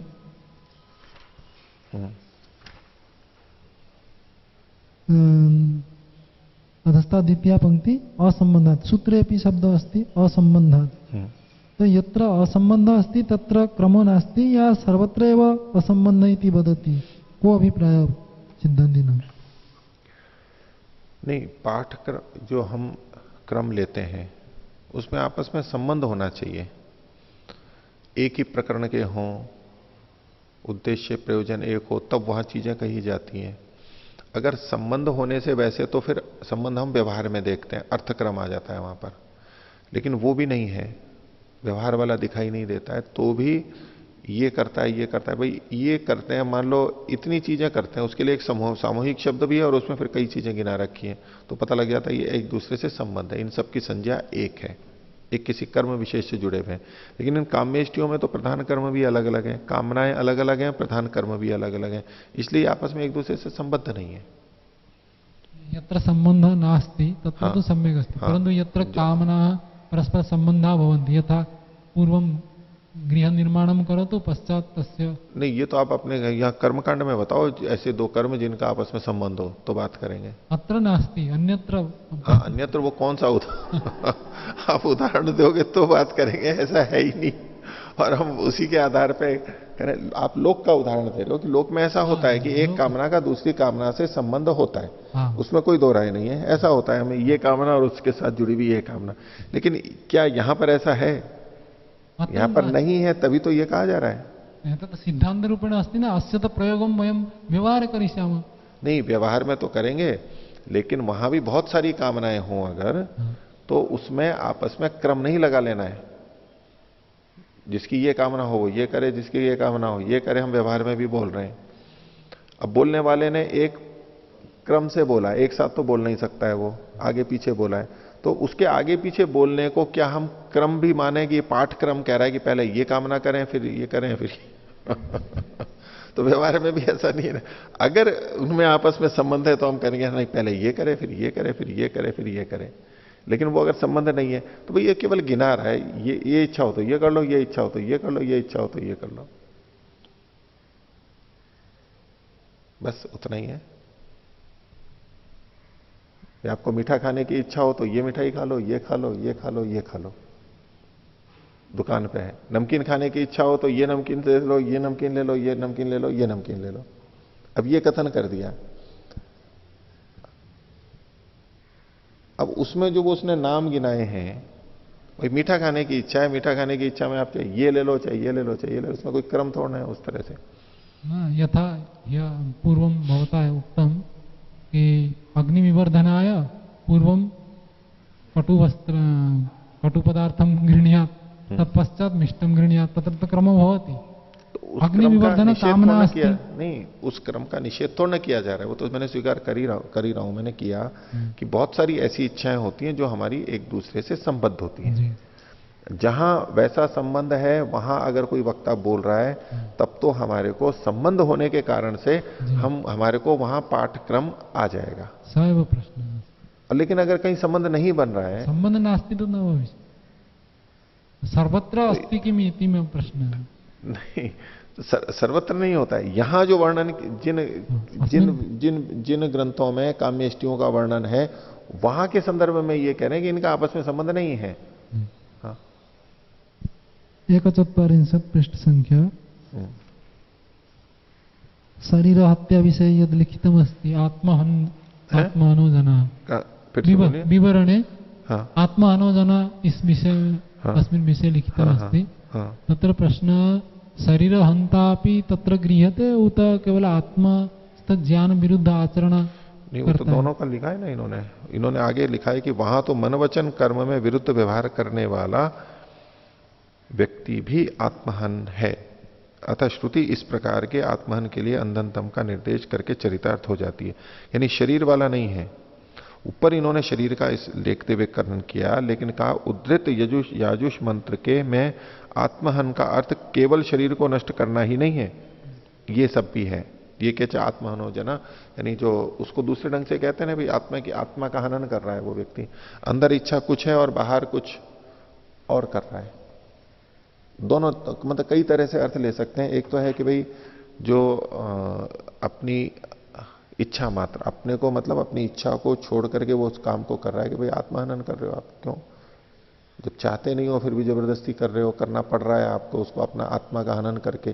जैसे कि कोई रिश्वत नहीं लेना चाहता लेकिन रिश्वत उसको लेनी पड़ रही है, तो बोले कि नहीं मैं नहीं करूंगा, इससे मेरी आत्मा का हनन होता है, मेरी इच्छा के विपरीत है उसमें। अब उसको अच्छे अर्थों में भी ले सकते हैं, कहीं बुरे अर्थों में भी ले सकते हैं, सामान्य इच्छा मात्र में भी ले सकते हैं और कहीं परमात्मा के द्वारा जो निर्दिष्ट है या आत्मा के लिए जो हितकर है उसके विपरीत भी ले सकते हैं। तो खासतौर से तो जो विपरीत बोलते हैं, मन वचन कर्म से विरुद्ध व्यवहार करते हैं, वो आत्मा का हनन करते हैं, यानी आत्मा की हानि करते हैं, अपनी हानि करते हैं, इस अर्थ में है यहाँ पर। परंतु लोके यथा प्रचलित आत्महत्या स मनसी अपि तथा चिंतयति शरीरे अपि तथा करोति। वहां आत्मा का हन का मतलब तो ये हो गया ना कि वो शरीर को नष्ट करता है, वहां इतना ही अर्थ है। तो मनसी अपि तो चिंतयति शरीर से हत्याम करिष्यामि, उससे विरोध नहीं ना, यहां केवल इतना ही अर्थ ले रहे हैं। आत्महन का मतलब आत्महत्या करने वाला, जो आत्महत्या करते हैं वो घोर अंधकार में जाते हैं। यहां आत्महन का मतलब आपने क्या ले लिया है कि जो अंदर कुछ और बाहर कुछ वो आत्महनन करने वाला है, और वो इस शारीरिक आत्महत्या में हो नहीं रहा है, क्योंकि वो अंदर से भी चाहता है कि मैं मर जाऊं और वास्तव में मर रहा है। बल्कि आपके पक्ष में तो फिर वो जाएगा कि अंदर से तो आत्महत्या करने की इच्छा है लेकिन बाहर से आत्महत्या नहीं कर रहा है, तो वो आत्महत्या बनेगा। नहीं, केवल ये नहीं है, जो अपनी इच्छा के विपरीत करते हैं वो आत्महंता है, वो ये सबके लिए नहीं होगा। अपनी इच्छा के विपरीत करते हैं। अब किसी के मन में तो चोरी करने की इच्छा है लेकिन चोरी वो कर नहीं रहा है, तो आत्महंता हुआ ना वो। ऐसे थोड़ा लगेगा कोई अंदर कैसा वो कैसा, ऐसा नहीं है। विपरीत अर्थ में वो नहीं जाएगा। अत्र अग्रे लिखितमस्ति, जिन महापुरुषों को इस जन्म में कुछ करना शेष नहीं रहता है, एवं तो संभव एवं नास्ति। इस जीवन में करना शेष नहीं है।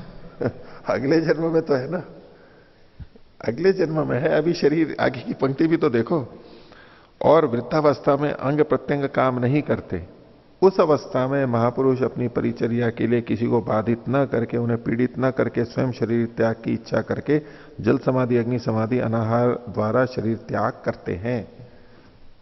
तो कुछ करना शेष नहीं रहता है, तो हमेशा जीवन मुक्त के अर्थ में ही थोड़ा ना होता है कि अब कुछ करना शेष नहीं है, प्राप्तम प्रापणीयम और कृतम करणीयम कृतम, ऐसा थोड़ा ना होता है। कुछ करना शेष नहीं रहता है मतलब अब कुछ नहीं, इसमें शरीर में कुछ नहीं, यहां अब कुछ करना शेष नहीं है, जो करना है वो अगले जन्म में करेंगे। ठीक है, हो गया। चलिए थोड़ा और देखें, आगे का पाठ देखते हैं। तो 5वां अधिकरण, मीमांसा दर्शन, 5म अध्याय, 4th पाद, पृष्ठ संख्या 1567। शीर्षक है सोम पूर्वत्व कल्पे सोमस्य विहित काल बाधाधिकरणम। तो पीछे जो ये बात आई थी कि सोम पूर्वत्व कल्प में सोम को पहले कर लेना चाहिए, पीछे ये बात आ गई थी। अब इसमें सोम के विहित काल की बाधा हो रही है अथवा आधान के स्वकाल की बाधा हो रही है। अभी तक क्या सोचा था मन के अंदर? देखो पंक्ति देखो भाष्य की, यह सोमे न यक्षमाणो अग्निम आदधीत नर्तुम प्रतीक्षेत न नक्षत्रम। तो किसकी ऋतु यानी काल और नक्षत्र की बाधा हो रही है? आधान की अथवा सोम की? अभी तक क्या मन में था? आधान का ही था ना, कि आधान को कभी भी आगे पीछे कर लो, तो यही प्रश्न है। तो इसमें सिद्धांति क्या कह रहा है? सोम पूर्वत्व कल्प में सोम के विहित काल की बाधा का अधिकरण है ये, सोम के विहित काल की बाधा का अधिकरण है। हालांकि ये विवादास्पद है, टीकाकारों ने कुछ ने इसको गलत कहा है, आगे भी कुछ अधिकरण ऐसे आएंगे उसमें भिन्न भिन्न मत कहे गए हैं, भाई ये तो बात गलत है, और यहां भी जो कहा जा रहा है आगे कुछ और भी कथन होगा विपरीत, इसलिए लेकिन जो लिखा है उसको भी पढ़ लेते हैं हम। तो इति तत्र अत्र संदेह किम आधानस्य अयम काल विशेष बाधा उत सोमस्य इति। आधान के काल की बाधा है या तो सोम के काल की बाधा है। किम प्राप्तम, तो 15वां सूत्र पूर्व पक्षी का स्वकाले स्यात् अविप्रतिषेधात्। तो यहां पर आधान के काल की बाधा है और सोम तो है वो अपने काल में ही हो जाए, उसका तो कोई प्रतिषेध नहीं होता। कुछ अविप्रतिषेधात् बोले अंगम आधानम, आधान तो उसका अंग है, तस्य काल बाधो न्याय्य है न प्रधानस्य। तो अंग की बाधा तो ठीक है, प्रधान की बाधा तो नहीं होनी चाहिए। अंग गुण विरोधे च तादर्थ्यात इति वक्ष्यते। आगे ये 12वें अध्याय में सूत्र आएगा कि अंग और गुण के विरोध होने पर किसके गुण को किया जाए, तो प्रधान के गुण को किया जाए, कर्म को किया जाए, और गुण के न किया जाए। यानी सेवक के काल के भेद से स्वामी के काल में भेद नहीं होगा, स्वामी के काल के भेद से सेवक के काल के भेद में तो हो जाएगा। अंग प्रधान गुण प्रधान की दृष्टि से ये कथन है, ये पूर्व पक्षी का मत हुआ। अब इस पर सिद्धांति कहता है 16 अपनयो वा आधानस्य सर्वकालत्वात्। तो ये अपनयो वा, ये जो अपनय होगा ये सोम के काल का होगा, क्योंकि आधान के तो सब काल वाला होने से सभी कालों में हो सकता है। तो कुतः आधान से सर्वकालत्वात् नैव आधाने कश्चित काल नियमो अस्ति। आधान के में तो कोई काल ही नहीं है, ये वचन पर है। वैसे तो अपने अलग अलग था कि भाई वसंत में ये करे, ग्रीष्म में ये करे, वो आधान का काल हम लेकर के चल रहे थे ना। लेकिन यह क्या कह रहा है कि आधान में कोई काल का नियम नहीं है। यद हरेव एनम श्रद्धोपनमेत तदहर आदधीत। जिस समय श्रद्धा उत्पन्न हो, श्रद्धा उसको झुकाए, उसी समय आधान कर लेना चाहिए। ठीक है, जिस समय भी हो। तो काल का निश्चित नहीं हुई ना। अब इसको उस तरह संन्यास से वानप्रस्थ की दृष्टि से भी देख लीजिए कि भाई इतने साल के बाद में ये हो, 50 के बाद में वानप्रस्थ हो, 75 के बाद में संन्यास हो, एक सामान्य जो काल का नियम हमने देखा है। लेकिन उसके बाद में भी है ना कि जैसे ही वैराग्य हो जाए कभी भी चला जाए, तो जब भी वैराग्य हो तब चला जाए, तो अब क्या कहेंगे, इसमें काल का नियम है या नहीं है? संन्यास में काल का नियम है या नहीं है? तो सामान्य दृष्टि से तो है, विशेष दृष्टि से तो नहीं है। ऐसे ही दूसरों के लिए भी है कि भाई किसी ने ब्रह्मचर्य में पढ़ाई नहीं की मान लो, और अब गृहस्थ में जाने के बाद में उसकी पढ़ाई की इच्छा कर रही है और वो गुरुकुल में जाकर के पढ़ना चाहता है, अथवा इसी तरह से गृहस्थ का भी है, वो भिन्न काल में उसको अगर इच्छा कर रही है तो क्या करेगा? वो काल चला गया तो अब नहीं करेगा, संन्यास या वानप्रस्थ का काल चला गया तो नहीं करेगा, जिस समय हो जाए उस समय करेंगे। तो इस दृष्टि से देखेंगे तो काल का कोई नियम भी नहीं है, जब चाहे। क्या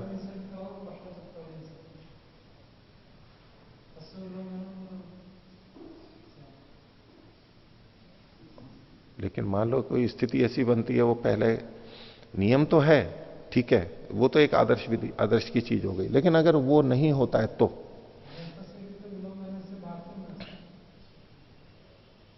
उसकी इच्छा है। ये जो श्रद्धा जो है ना, एक देखो दोनों तरह से देखना होगा। चलो आप गृहस्थ में मत लगाओ, औरों पे तो लगेगा ना, वानप्रस्थी सन्यासी पे तो लगेगा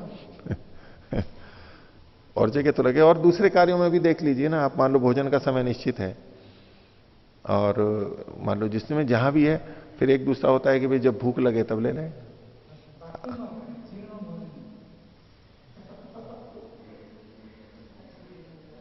नहीं तो यूं तो गृहस्थ के लिए भी होगा ना कि कौन गृहस्थ में जाए,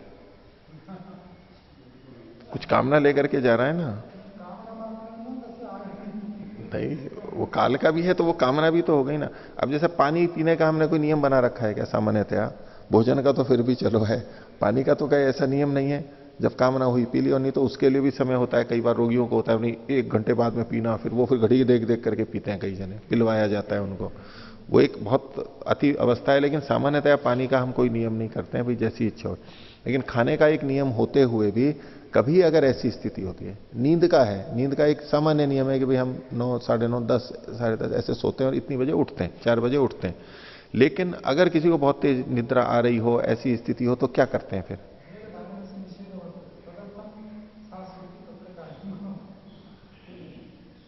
तो वेग तो वो इच्छा ही तो हुई ना। तो इसमें भी तो इच्छा हुई ना, ये जो श्रद्धा है मान लो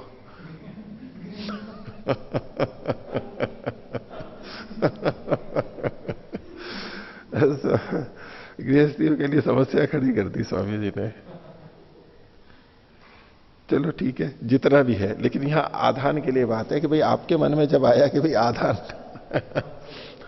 तब आप आधान कर लो उसको। तो यद हरे वैनम श्रद्धा उपनमित, तो इससे ये काल को हटा रहा है वास्तव में, कि इसमें तो कोई काल ही नहीं है। आगे अप्राप्तम एव तत् आधानस्य यत प्रतिषिध्यते, तो जो प्रतिषेध किया जा रहा है वो तो आधान में तो प्राप्ति ही नहीं है। अच्छा, वाक्य से तो यही लग रहा है कि काल आधान का प्रतिषिध किया जा रहा है, लेकिन वहां प्राप्ति ही नहीं है, तो वहां क्यों घटेगा? तस्मात् सोमस्य काल बाधा इति, सोम की बाधा है, सोम के काल की बाधा होगी। न तुम प्रतीक्षित इत्यादि ना सोम कालता बाधाधिकरणम। इसमें इन्होंने नीचे विशेष विचार में लिखा भी है कि सोम के लिए वसंत ऋतु आदि का तो निर्देश है, लेकिन किसी नक्षत्र का कथन नहीं है। पर फिर नीचे पाठ भेद से कहीं दूसरी जगह पे 33 शाखा में सोम में नक्षत्र के श्रवण में भी वहां पर ऐसा किसी तंत्र रत्न नामक ग्रंथ में उल्लेख आता है कि वहां नक्षत्र का भी उल्लेख है। हो सकता है किसी शाखा में हो, ये कहना चाहते हो, सामान्यतया नहीं है।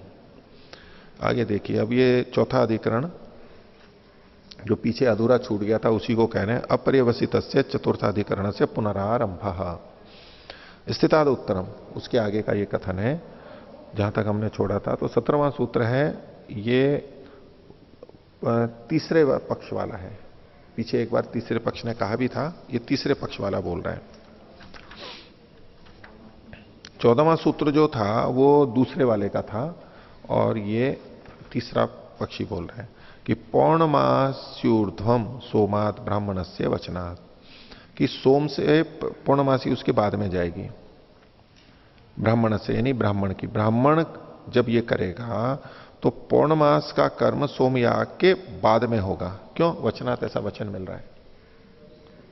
दर्श का नहीं जाएगा, यही बात है, दर्श का नहीं जाएगा। वो जो कह रहा था ना कि पूर्णमास जा रहा है तो दर्श भी जाएगा, उसका ये निषेध कर रहा है। न चैतदस्ति कृष्ण दर्श पूर्णमासो उत्कृष्य थे, 10 पूर्णमास दोनों का उत्कर्ष होगा, ये नहीं ठीक है।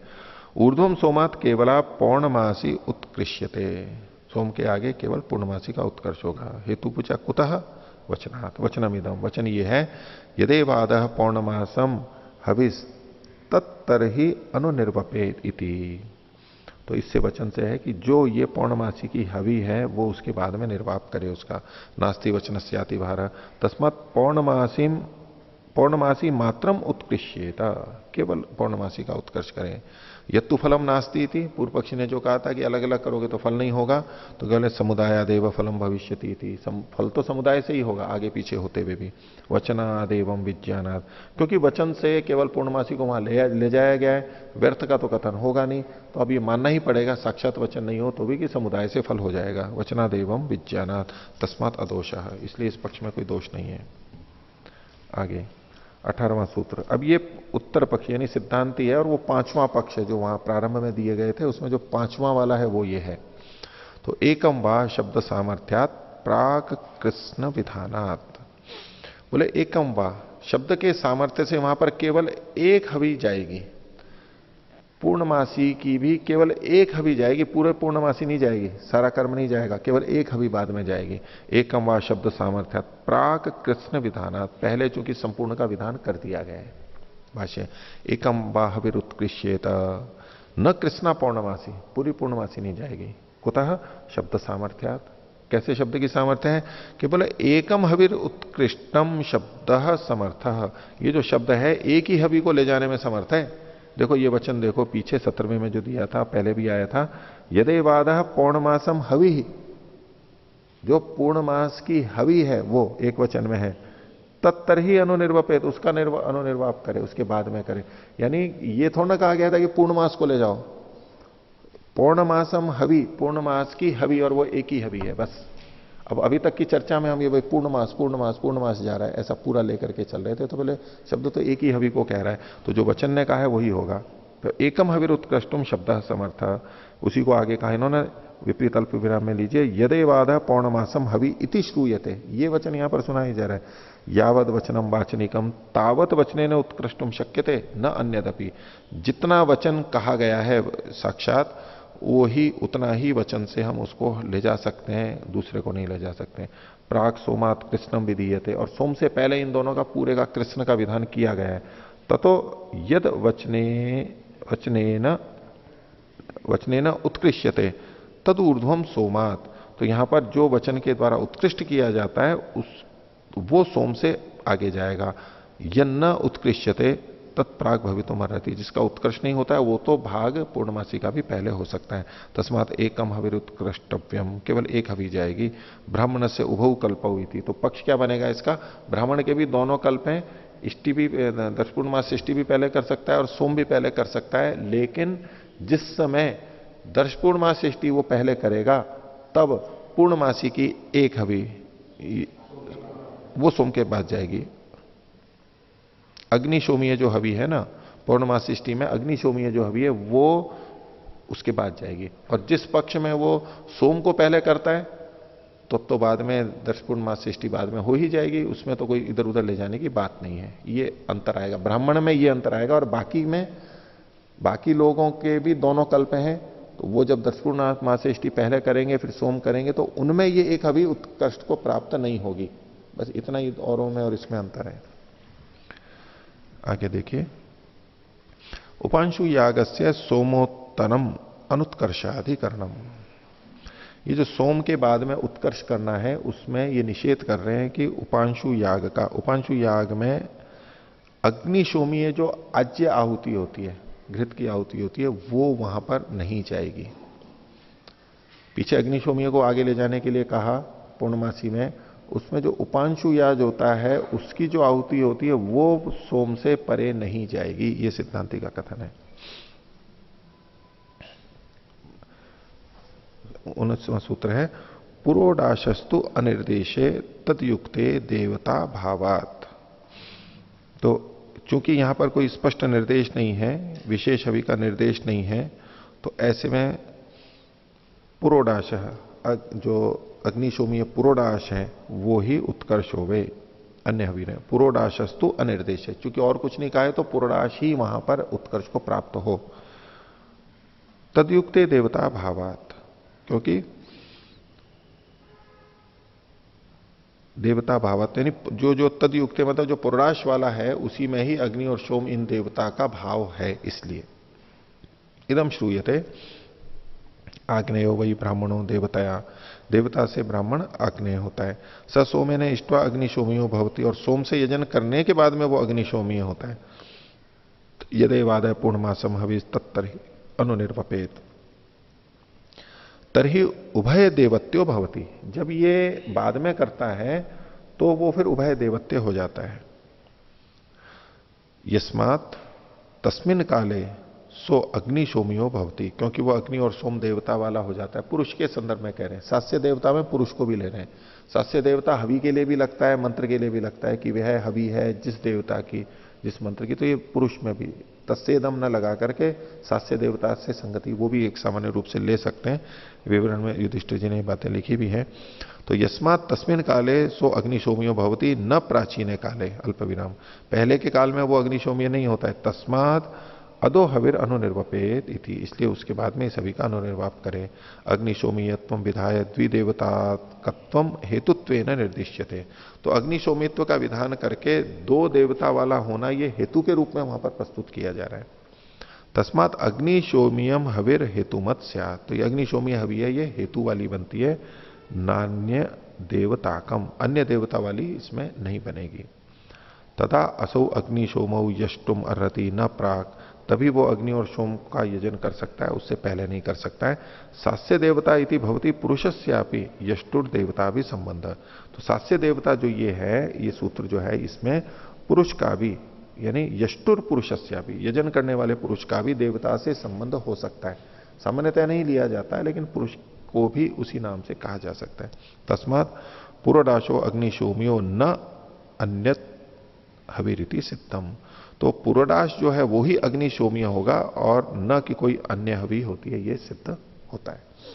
इस पे पूर्व पक्षी आशंका करता है कि आज्यम अपि इति चेत, बोले घृत भी हो सकता है पुरोडाशी, क्यों कि इति चेत पश्यसी अग्निशोमीयत्वात् पुरोडाश इति, यदि अग्निशोमीय होने के कारण पुरोडाश है तो आज्यम अपि अग्निशोमियम तस्मात् तदपि उत्कृष्येत, ये जो आज्य है उपांशु याज में वो वहां पर अग्निशोमीय आज्य होता है, तो बोले फिर उसका भी उत्कर्ष होना चाहिए।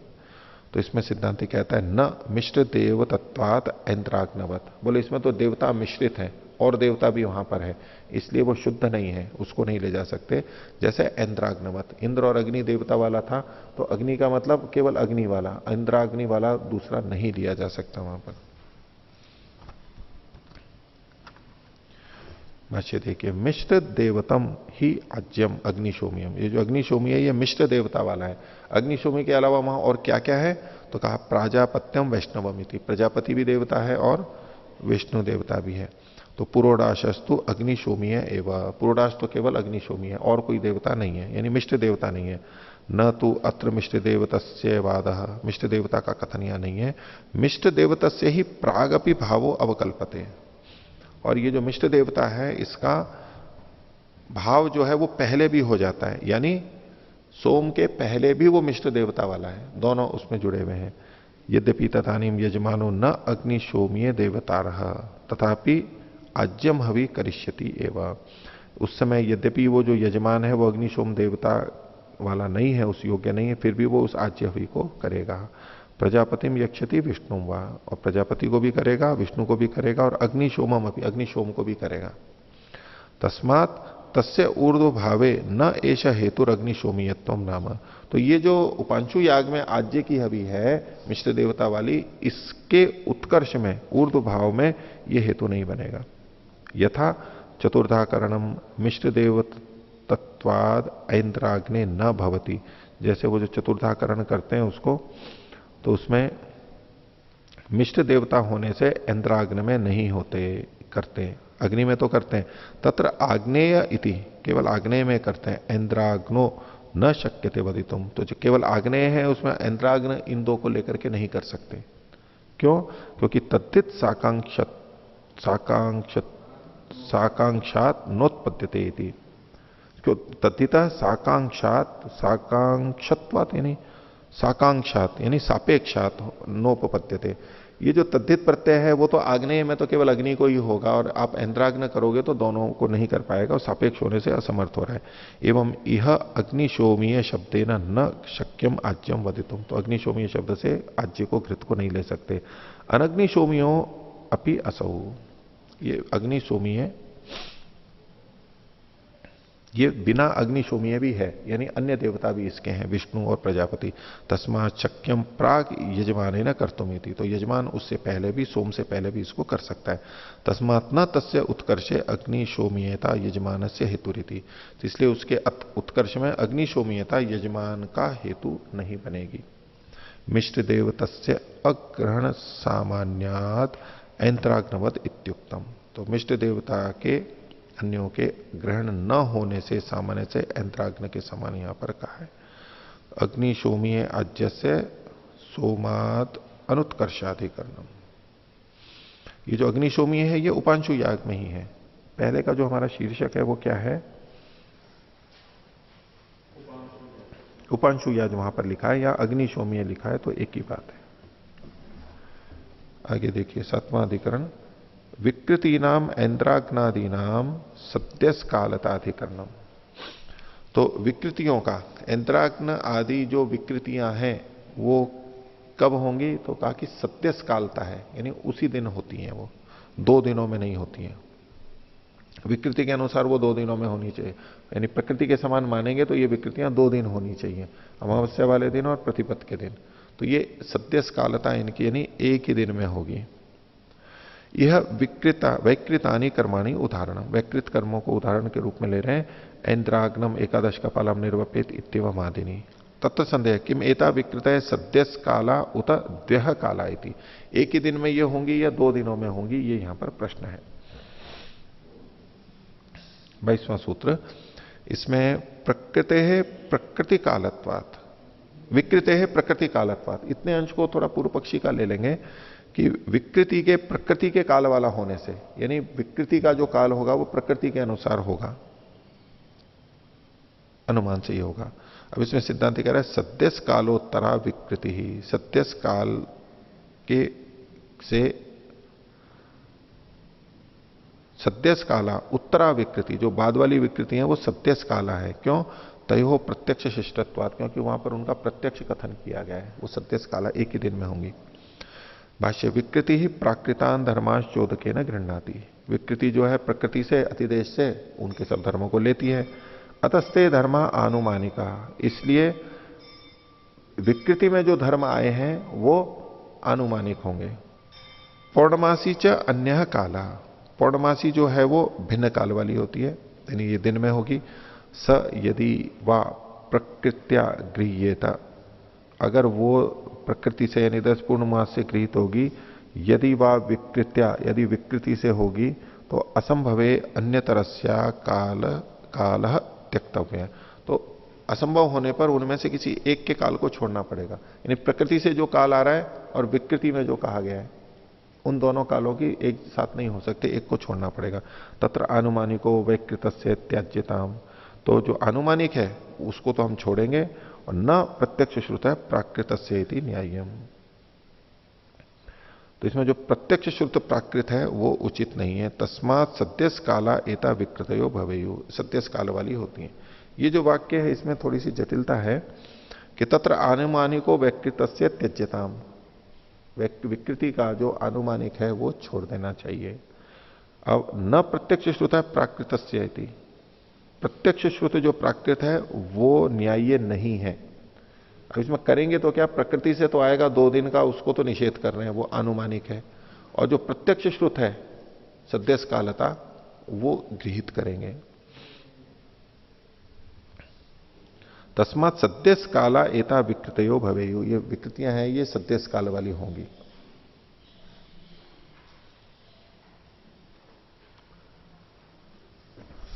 आगे देखिए 23वां सूत्र, द्व्यः काल्ये तो यथा न्यायम, तो बोले ये 2 दिन में होनी चाहिए, जैसा कि न्याय है उसके अनुसार 2 दिन में होनी चाहिए। पूर्व पक्षी है द्व्यः काले क्रियमाणे यथा न्यायम कृतम भवति, 2 दिन में करेंगे तो जैसा न्याय है वही उसके अनुसार होगा। तस्मात् द्वयः काल्यम स्यात्, 2 दिन का होना चाहिए। क्यों?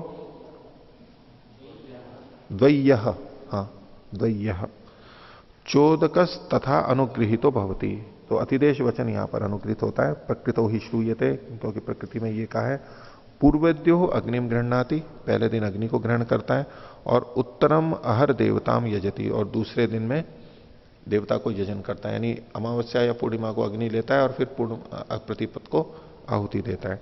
तस्मात् द्यः कालम एकम अभिनिर्वर्त्य, तो इसलिए 2 काल में एक को, यानी एक कर्म को विकृति को करके अल्प विराम तद अहरेव उपक्रम्य अपरेद्यो परिसमापयेत, तो उसी दिन दूसरे को शुरू करके और अगले दिन उसको समाप्त करे। यानी ये ऐसा कहना चाहता है कि 14वें दिन यानी अमावस्या पूर्णमासी के पहले दिन प्रारंभ करे। 2 दिन कैसे होंगे, ये दिक्कत आ रही है ना, तो 14वें दिन विकृति को करे, उसको 15वें दिन यानी अमावस्या पूर्णिमासा को समाप्त कर दे, और अमावस्या पूर्णिमासी में 15वें दिन ही इष्टि के लिए फिर आधान करे, अग्नि को ले और फिर प्रतिपद को उसको पूरा कर दे। तो बीच का जो एक दिन है उसमें पहले की समाप्ति और दूसरे का प्रारंभ हो जाएगा, इस तरह से कहना चाह रहे हैं। तो 24वां सूत्र है उत्तर पक्षी का, वचनात् व एक काल्यम स्यात्, वचन है इसलिए वो एक ही काल वाली होगी, यानी एक दिन में होगी। नहीं तदेवं द्यः कालता विकृतयो भवेयुरिति, विकृतियां 2 दिन की नहीं हुई। सद्यस कालास्यु कस्मात् वचनमिदं भवति, ये वचन यहां पर कहा गया है।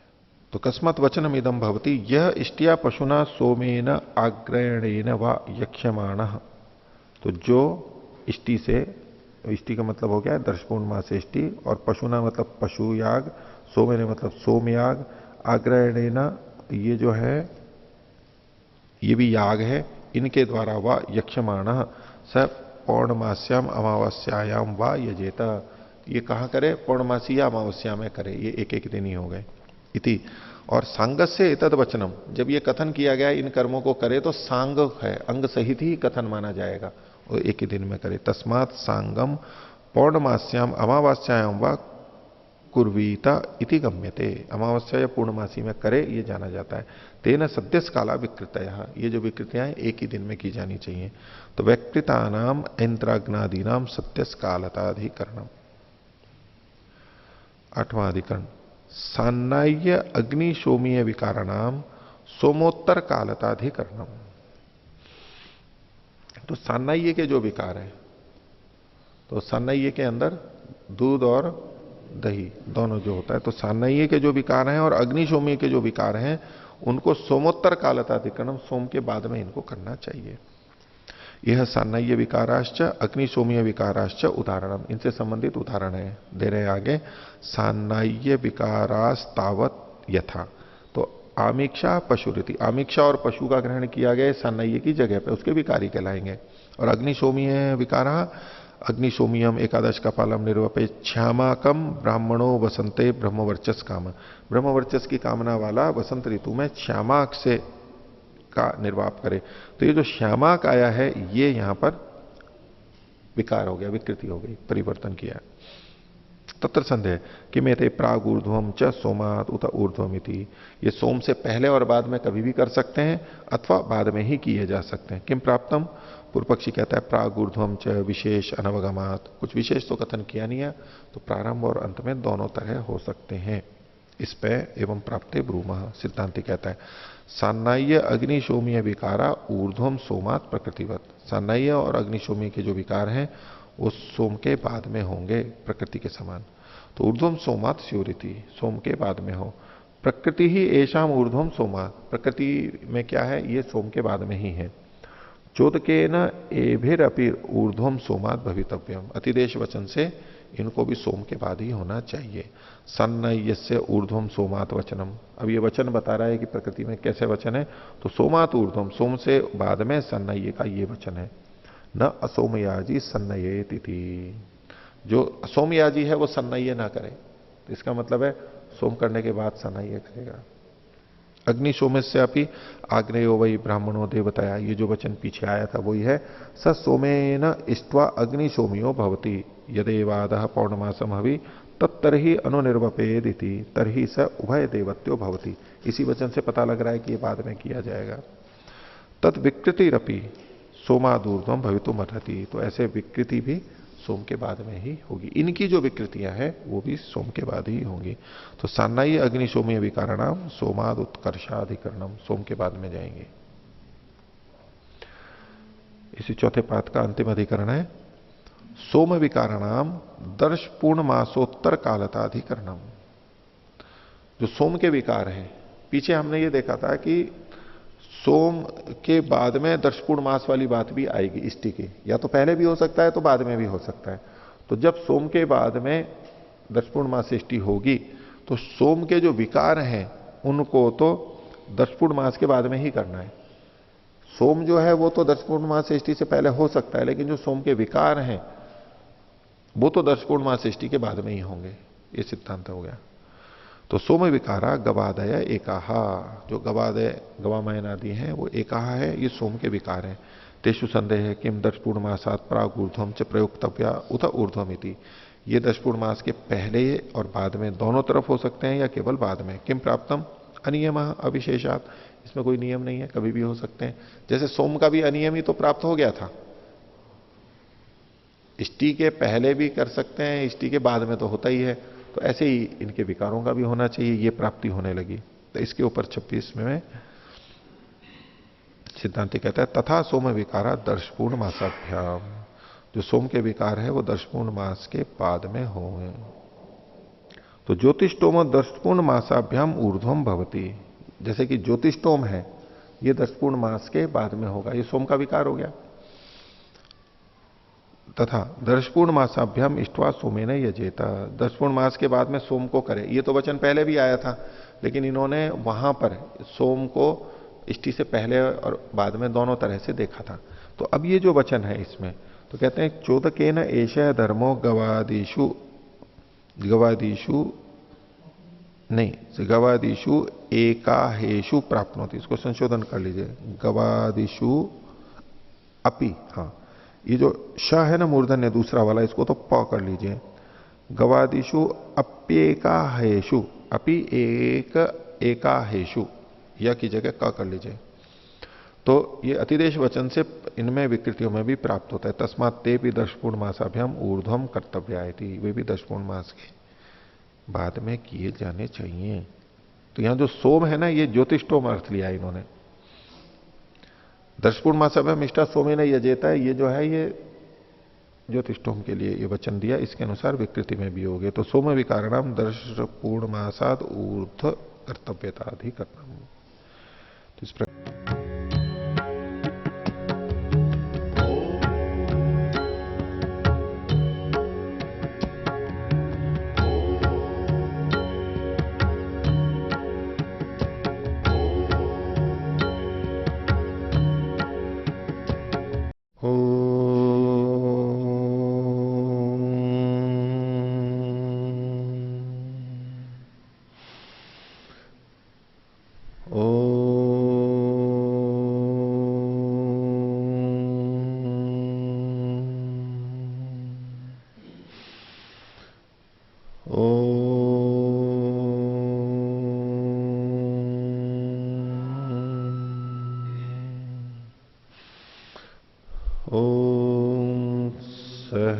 सहनावतु सहनौ भुनक्तु सह वीर्यं करवावहै तेजस्विनावतीतमस्तु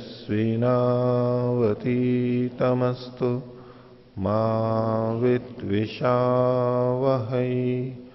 ओम शांति शांति।